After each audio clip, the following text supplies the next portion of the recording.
Telangana cabinet విస్తరణకు ముహూర్తం fix అయిందా? విస్తరణ ఇప్పటికే ఆలస్యమైందని కాంగ్రెస్ పార్టీ భావిస్తోందా? మంత్రివర్గంలో కొత్తగా ఎవరికి పదవులు ఇవ్వాలో కాంగ్రెస్ హైకమాండ్ డిసైడ్ చేసేసిందా? ఇంతకీ ఎవరెవరికి రేవంత్ కేబినెట్లో బెర్తులు కన్ఫర్మ్ అయ్యాయి? పదవుల కోసం పైరవీలు ఏ స్థాయిలో జరుగుతున్నాయి? Watch it.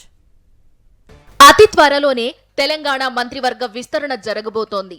ఇందుకోసం ముహూర్తం కూడా ఫిక్స్ అయినట్లు గాంధీ భవన్ వర్గాలు చెబుతున్నాయి. పార్లమెంటు ఎన్నికల్లో మెజారిటీ స్థానాలు గెలుచుకునేలా ఈ నెలాఖరులోగా కేబినెట్ విస్తరణ జరగబోతోంది. ఇప్పటికే సామాజిక సమీకరణాలపై కసరత్తు చేసిన కాంగ్రెస్ అధిష్టానం సీఎం రేవంత్ రెడ్డితో మరోసారి చర్చించి తుది నిర్ణయం తీసుకోనుంది. ప్రస్తుత కేబినెట్లో 4 ఉమ్మడి జిల్లాలకు ప్రాతినిధ్యం కల్పించలేదు. విస్తరణలో ఆ 4 జిల్లాలకు ఖచ్చితంగా చోటు కల్పించాల్సి ఉంటుంది. ప్రస్తుత కేబినెట్లో రెడ్డి సామాజిక వర్గం నుంచి 4, బీసీ, ఎస్సీ సామాజిక వర్గాల నుంచి 2 చొప్పున, ఎస్టీ, కమ్మ, వెలమ సామాజిక వర్గాల నుంచి ఒక్కొక్కరు చొప్పున ఉన్నారు. జరగబోయే కేబినెట్ విస్తరణలో ఆదిలాబాద్ జిల్లా నుంచి గడ్డం వివేక్, ప్రేమ్ సాగర్ రావు ఆశిస్తున్నారు. ఇప్పటికే మాల సామాజిక వర్గం నుంచి భట్టి విక్రమార్కకి డిప్యూటీ సీఎం గడ్డం ప్రసాద్ కు స్పీకర్ పదవి ఇచ్చారు.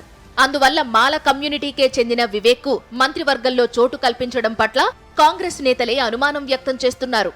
మరోవైపు ఉమ్మడి ఆదిలాబాద్ నుంచి వెలమ వర్గానికి చెందిన ప్రేమ్ సాగర్ రావు మంత్రి పదవి ఆశిస్తున్నా ఆయనకు పోటీగా ఉమ్మడి నిజామాబాద్ నుంచి మదన్ మోహన్ రావు కూడా పోటీ పడుతున్నారు.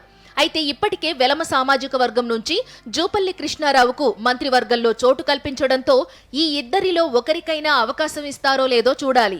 ఉమ్మడి నిజామాబాద్ నుంచి సుదర్శన్ రెడ్డి రేసులో ఉండగా ఉమ్మడి రంగారెడ్డి నుంచి మల్రెడ్డి రంగారెడ్డి కూడా ప్రయత్నిస్తున్నారు.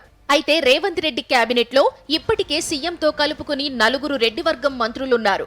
రెడ్డి వర్గం నుంచి ఒకరికి మంత్రి పదవి ఇస్తారని భావిస్తున్నా సుదర్శన్ రెడ్డి, మల్రెడ్డిలో ఎవరికి ఇస్తారనేది ప్రశ్నార్థకం. ప్రస్తుత కేబినెట్లో బీసీ సామాజిక వర్గాల్లో మున్నూరు కాపు, గౌడ్లకు ప్రాతినిధ్యం కల్పించారు.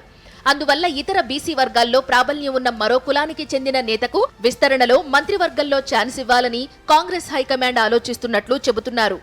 కాంగ్రెస్ నుంచి గెలిచిన 6 బీసీ ఎమ్మెల్యేల్లో 2 మంత్రులు, 2 విప్లుగా పదవులు పొందారు. మరో 2 వెయిటింగ్ లిస్టులో ఉన్నారు. మక్తల్ ఎమ్మెల్యే శ్రీహరి ముదిరాజ్, రజక వర్గానికి చెందిన షాద్నగర్ ఎమ్మెల్యే వీర్లపల్లి శంకర్లలో ఒకరికి మంత్రి పదవి దక్కే అవకాశం కనిపిస్తోంది. ఆదివాసీల నుంచి సీతక్కకు ఇప్పటికే మంత్రివర్గంలో అవకాశం కల్పించారు. విస్తరణలో ఎస్టీ లంబాడ నుంచి ఒకరికి అవకాశం దక్కబోతోంది. అందులో దేవరకొండ ఎమ్మెల్యే బాలునాయక్ కు ఇస్తారనే టాక్ వినిపిస్తోంది. ఇక ఒక మైనారిటీకి ఖచ్చితంగా అవకాశం కల్పించాల్సిన అవసరం ఉందని కాంగ్రెస్ నాయకత్వం భావిస్తోంది. కానీ ప్రస్తుతం పార్టీ నుంచి ఎమ్మెల్యేగా గానీ, ఎమ్మెల్సీగా గానీ ఒక్క మైనారిటీ నేత కూడా లేరు. దీంతో పలువురు మైనారిటీ నేతలను కాంగ్రెస్ అధిష్టానం పరిశీలిస్తోంది. దీనికి తోడు గ్రేటర్ హైదరాబాద్లో కూడా కాంగ్రెస్ కు ఎమ్మెల్యేలు లేరు.